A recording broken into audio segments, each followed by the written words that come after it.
రాష్ట్ర ముఖ్యమంత్రి వైఎస్ జగన్మోహన్ రెడ్డి ప్రభుత్వం మహిళా పక్షపాతిగా అన్ని సంక్షేమ పథకాలను మహిళలకు అందించడం జరుగుతోందని, తద్వారా రాష్ట్రంలో మహిళాభివృద్ధి ఈ ప్రభుత్వం ద్వారానే సాధ్యమవుతుందని రాష్ట్ర ఉప ముఖ్యమంత్రి ఎస్బి అంజద్ బాషా పేర్కొన్నారు. కడప నగరంలోని మరియాపురం లూర్డ్ మాతా చర్చ్ ఎండి ప్రకాశం కళావేదిక మైదానంలో నగరపాలక సంస్థ మెప్మా వారి ఆధ్వర్యంలో 4వ విడత వైఎస్ఆర్ ఆసరా కార్యక్రమం జరిగింది.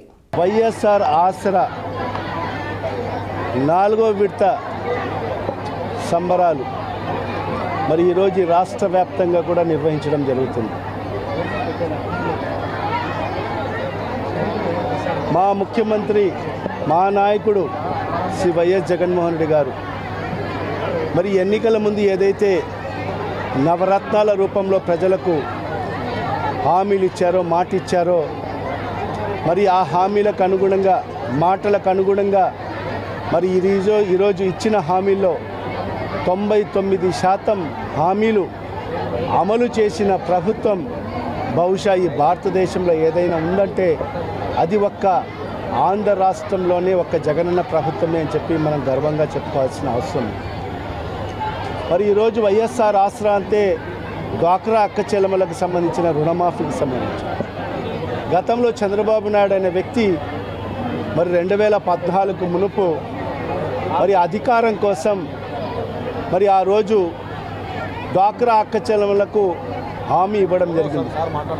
నేను ముఖ్యమంత్రి అయితే ఖచ్చితంగా ఒక పెద్ద అన్నయ్యగా మీ యొక్క డ్వాక్రా రుణాల్ని బేషరతుగా మాఫీ చేస్తాను, మీ యొక్క బంగారు రుణాల్ని బేషరతుగా మాఫీ చేసి మీ బంగారాన్ని మీ ఇంటికి చేర్పిస్తానని చెప్పి ఆ రోజు ప్రజలకు మాట ఇవ్వడం జరిగింది. మరీ ముఖ్యంగా డ్వాక్రా అక్క చెల్లెమ్మలకు మరి అధికారంలోకి వచ్చాడు 2014లో.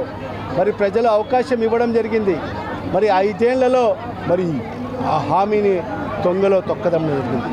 మరి ఏ కోశాన కూడా మరి ఆ డ్వాక్రా రుణమాఫీ చేయకోకుండా మళ్ళీ 2019 ఎన్నికలు సమీపిస్తున్న తరుణంలో మరొక్కసారి మహిళలను మోసం చేయాలని ఒక ప్రయత్నంలో భాగంగా మరి పసుపు కుంకుమ ఇస్తానని చెప్పి ఏదో అరకొర అక్కడక్కడ 10,000 రూపాయలు ఇచ్చేసి చేతులు దులుపుతున్న పరిస్థితి. కానీ ఇవాళ ప్రజల యొక్క ఆశీస్సులతో ఏర్పాటైన ఈ వైఎస్ఆర్ కాంగ్రెస్ పార్టీ ప్రభుత్వం, మనందరి ప్రియతమ నాయకుడు, ఈ జిల్లా ముద్దుబిడ్డ శ్రీ వైఎస్ జగన్మోహన్ రెడ్డి గారు ఈ రాష్ట్రానికి ముఖ్యమంత్రిగా బాధ్యతలు స్వీకరించిన తర్వాత మరి ఆయన ప్రజలకు ఏదైతే మాట చెప్పాడో మరి ఆ హామీలన్నీ కూడా ఒక్కొక్కటి నెరవేర్చుకుంటూ ఈరోజు ముందుకు రావడం జరిగింది.